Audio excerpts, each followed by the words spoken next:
You've heard the term, I can feel it in my gut. But what exactly is your gut? And what's the best way to keep it healthy?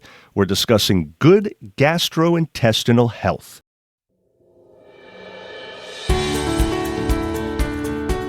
Welcome to the Live Greater podcast series, information for a healthier you from the University of Maryland Medical System. Thanks for listening. I'm Joey Waller.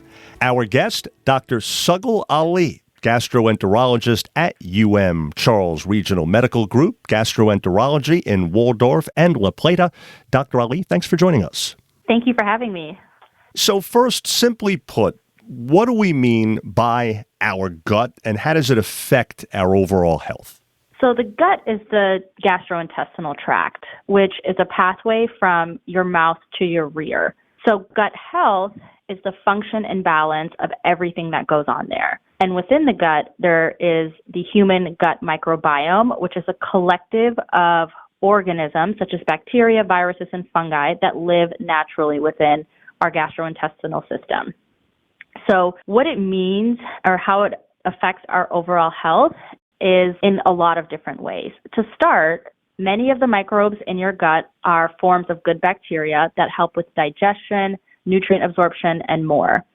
But when the gut's bacteria falls out of balance, you can experience various GI problems. One of these problems that's commonly seen is irritable bowel syndrome.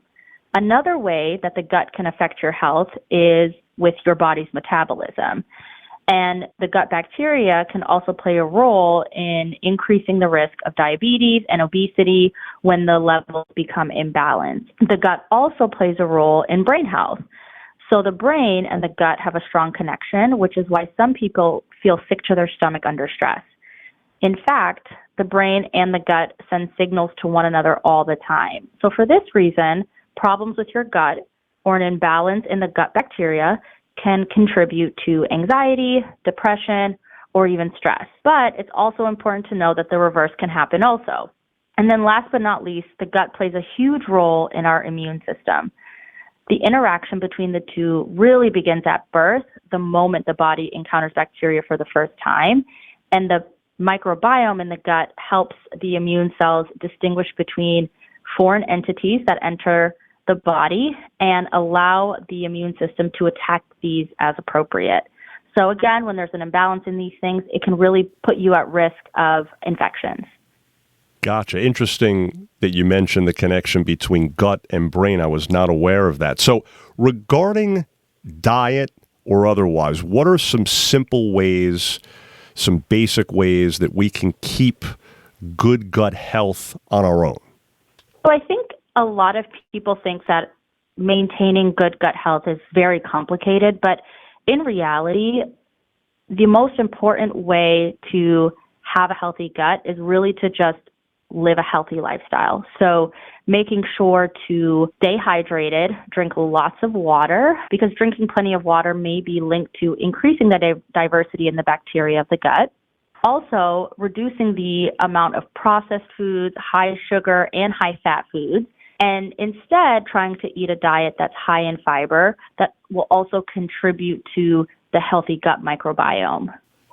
Gotcha. So now what are some ways that an unhealthy gut shows itself? What are the symptoms? Sometimes stomach disturbances can be signs of an unhealthy gut. Some of these symptoms may include gas, bloating, constipation, diarrhea, or even heartburn. An imbalanced gut will usually have difficulty processing food and eliminating waste. Another way that an unhealthy gut shows itself is either gaining or losing weight without making any specific changes to your diet or your exercise habits. So, having said that, at what point typically should we see a gastroenterologist like yourself for care? When do we know we've crossed that line? So some of the what we call red flag signs or symptoms include the following. If you're having abdominal pain with eating, if you're experiencing unintentional weight loss, if you develop any acute change in your bowel patterns, or if you see blood in your stool for whatever reason. Those are the big ones that should prompt you to seek evaluation in a semi-urgent fashion. Now, I do also think that there is benefit from seeing a gastrointestinal doctor as well if you experience chronic issues with bloating, diarrhea, constipation, or heartburn.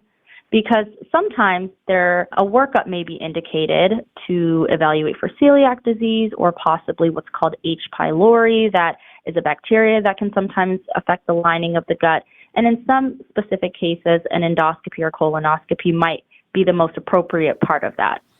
And speaking of which, you led me beautifully into my next question. I wanted to ask you about some of the ways that you make someone's unhealthy gut healthy again. Let's talk about a few of those procedures, because colonoscopy is, of course, the gold standard, if you will, right? It really tells you a lot of what you need to know. Yeah, so endoscopies and colonoscopies really are reserved more so for diagnosing some of these specific GI issues. But in reality, an endoscopy or a colonoscopy doesn't do a great job of determining whether your gut is very well balanced. Now, it does do a very good job of determining polyp growth in any part of the GI tract, but particularly the colon. It does a really good job of picking up inflammation and things like that. And those can sometimes determine gut health, but in other cases, those can be present in people who have absolutely no symptoms. So it's kind of a balance between using what the patient is experiencing and their clinical symptoms with kind of what we see on endoscopy and colonoscopy.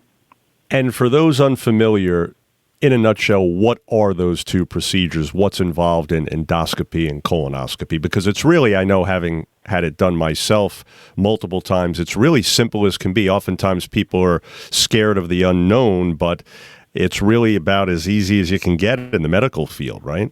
You're absolutely right. And I actually have a lot of patients who tell me after the procedure is done that it was way better than they would have expected. They're very routine procedures. Both of the procedures are generally, not everywhere, but generally done with anesthesia. An endoscopy is a procedure where we take a small scope that has a camera on the end of it and go in through the mouth into the esophagus, stomach, and the first part of the small intestine. That procedure allows us to evaluate all of those areas, assess for things such as inflammation, any abnormalities in the anatomy, any ulcer disease, things like that, but also allows us to take biopsies of the tissue and those kinds of things. Usually an endoscopy is very quick, it takes about 5 to 10 minutes. A colonoscopy is very similar where, again, there's a scope with a camera on the end of it, but it evaluates the entire colon. And the reason that we do colonoscopies most routinely is for colon cancer screening to detect any potential precancerous polyps that may be developing in the colon, to remove those and hopefully reduce the risk of any of those polyps developing into colon cancer in the future. Now, there's much talk about probiotics and prebiotics in the media. What are those, and who are they best suited for? So you're right. There's been a lot of media attention, and the general public has really picked up on probiotics and prebiotics. And probiotics, in a nutshell, are living microscopic organisms, including certain bacteria and yeast that are usually found in foods and dietary supplements. Prebiotics, on the other hand, are the specialized plant fiber that acts as food for good bacteria, so it stimulates the growth among the pre-existing good bacteria. Now, although there are a lot of prebiotics and probiotics that are available over the counter for the consumer to buy, the American Gastroenterological Association actually has recently put out guidelines in 2020 that for most digestive conditions, there's actually not a lot of evidence to support the use of probiotics. There are a couple of settings where it's shown some benefit, but for the most part, for most people, we actually don't have a lot of research for it. And so right now, where it stands with the AGA, or the American Gastroenterological Association, is that we don't necessarily recommend it except for those 3 situations. Understood. Now, on the subject of recent trends, gluten-free food has become much more popular in recent years. I know we have one local supermarket where they have aisles of gluten-free food. Yeah, so what about gluten? Should everyone give it up to be healthier, or is that taking it too far? Yeah, I actually think in some situations it's taking it a little bit too far. I agree with you that it's become a huge fad, but in reality, the only people who benefit from avoiding gluten are those with celiac disease, which is an autoimmune disease against gluten, or in those people who have gluten intolerance. If you don't fall within one of those 2 categories, there's really no benefit of avoiding gluten. And most gluten products actually have a lot of good, healthy fibers. So when people just generally try to avoid gluten, they end up consuming a lot less fiber than they previously may have done. And that can also put them at risk for kind of disrupting their gut microbiome and the bacteria in the gut. So gluten can be our friend then, huh? Gluten can be. So I always recommend celiac disease is very easily tested with blood work, and that can be done, in a physician's office. And gluten intolerance, in people who do have symptoms that may suggest either celiac disease or gluten intolerance, and some of those can be diarrhea, it can be bloating, it can be anemia. In people who don't have celiac disease but still have some of those symptoms, usually what we recommend is doing a trial of gluten avoidance, usually for at least 6 weeks or so, while at the same time documenting very extensively in a food journal and a symptom journal to see whether or not there's actually any symptom improvement. And if you reintroduce gluten into your diet after, say, 6 weeks and your symptoms significantly get worse, or you're experiencing some of the things you were before, that suggests that you have a gluten intolerance. If you're not one of those two groups, gluten can be your friend. Okay, good to know. So, in summary, what's the main message, doctor, you want our listeners to take away from our conversation regarding what to keep in mind about good gastro health?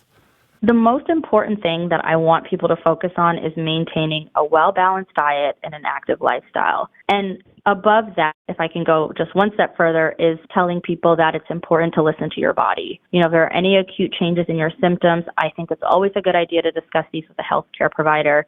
If there are any questions about, there are a lot of products over the counter, always a good idea to discuss it with your healthcare provider because your gut will thank you. I'm sure it will. Well, great advice and valuable information. Dr. Sagal Ali, thanks so much again. Thank you. And to find more shows just like this one, you can visit umms.org/podcast. Again, that's umms.org/podcast. If you found this podcast helpful, please do share it on your social media. And thanks for listening to Live Greater, a health and wellness podcast brought to you by the University of Maryland Medical System. We look forward to you joining us again. Hoping your health is good health. I'm Joey Waller.